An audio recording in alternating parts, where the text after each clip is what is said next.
안녕하세요. 공부 휴식 중 보는 영상을 만드는 세무사 타스입니다. 수험생들 카톡 멘토링을 하다 보면 처음부터 오시는 분들이 가장 효율이 좋긴 하지만 그렇게 처음부터 오시는 분들이 많지는 않아요. 대부분 나름대로 열심히 공부하셨는데 성과가 나오지 않아서 찾아오시는데요. 보통은 과목별로 문제집을 7회독 이상만 공부하시면 큰 문제 없이 성적이 잘 나옵니다. 하지만 몇몇 분들의 경우에는 정말 사소한 부분에서 문제가 있어가지고 노력 대비 성적이 안 나오는데요. 제가 보기에는 성적이 안 오르는 이유를 잘 알기만 하셔도 많은 부분에서 개선점을 찾으실 거라고 생각이 들었습니다. 그래서 이번 영상에서는 과목별로 성적이 잘 오르지 않는 이유를 정리해볼게요.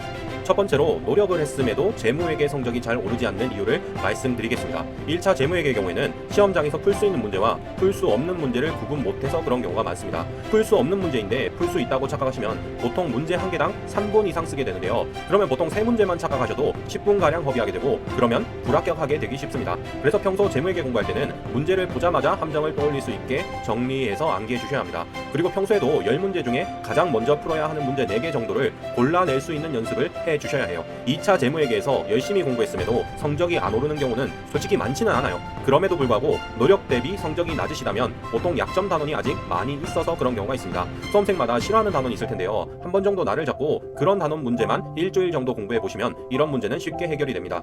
원가 관리 공부를 열심히 했음에도 성적이 잘 안 오르는 경우도 있습니다. 일반적으로 1차 시험에서는 재무회계와 이유가 같아요. 풀 수 없는 문제를 풀 수 있다고 착각하시면 그런 문제 3개 정도만 되어도 그의 시험에 타격이 아주 큽니다. 다만 여기에 추가해서 원가 관리 같은 경우에는 문제의 생김새만 보고 어렵다 쉽다를 판단하시는 경향이 있더라고요. 생긴 건 쉬운데 실제로는 어려울 수 있고 생긴 건 어려운데 실제로는 쉬울 수도 있어요. 그러니까 생김새만 보고 판단하지 마시고 특정 단원을 정말 완벽하게 공부해서 그 단원 문제라면 아무리 오래 걸려도 4분이면 풀 수 있게 연습해서 실전에서 푸는 것을 추천합니다. 2차 원가 관리 회계 같은 경우에는 실수를 많이 하셔서 노력 대비 성적이 안 오르는 분들이 많았어요. 제 생각엔 처음 4회독 정도까지는 속도보다는 정확도를 높이는 방향으로 문제를 풀어주세요. 그리고 2차 원가 관리를 풀 때 귀찮더라도 자를 대고 한 줄씩 자료를 읽어주세요. 그리고 주어진 자료를 답안지에 요약해서 적어보시고 그 다음에 푸는 식으로 해주시면 확실히 실수가 많이 줄어듭니다. 만약 이렇게 했더니 풀이 속도가 너무 느리면 4회독 이후부터 속도를 높이기 위한 여러 가지 방법을 찾아보는 것이 좋습니다.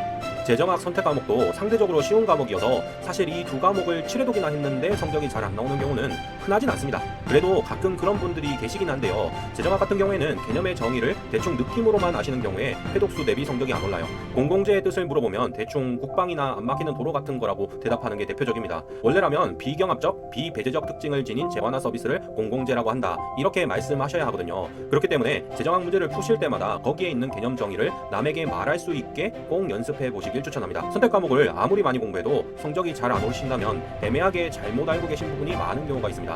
이럴 때는 하루 안에 끝장내기 같은 OX 문제집을 구입하셔서 그걸 한번 쭉 풀어보시고 틀리거나 헷갈리는 지문은 2번 정도 더 풀어보세요. 객관식 책을 안 풀고 이것만 하면 위험한데요. 객관식 책도 풀고 이것도 하시는 거면 금방 성적이 오르실 거예요.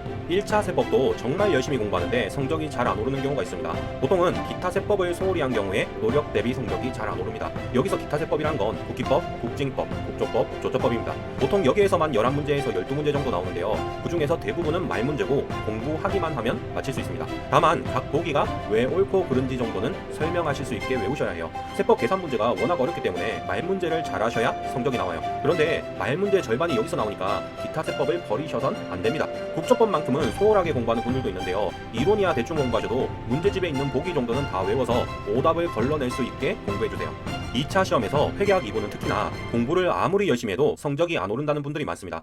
회계학 2부를 세무회계라고도 하는데요. 세무회계의 성적이 오르기 위해서는 무엇보다 함정 암기가 다 되어야 합니다. 문제마다 본인이 자주 틀리거나 헷갈리는 게 있으실 텐데요. 문제 자료를 읽으면 바로 그 함정이 떠오르게 외우지 않으시면 성적에 한계가 있어요. 이게 얼마나 중요하냐면 저 같은 경우엔 멘토링 학생들에게 매 회독마다 함정을 문제 옆에 적고 업데이트 하라고 하고 있어요. 매번 풀 때마다 헷갈리는 건 추가하고 더 이상 안 헷갈리는 건 지우라는 거죠. 그리고 함정을 전부 정리해서 시간 없으시면 마지막에 이것만이라도 외우고 시험장 들어가라고 조언을 드려요.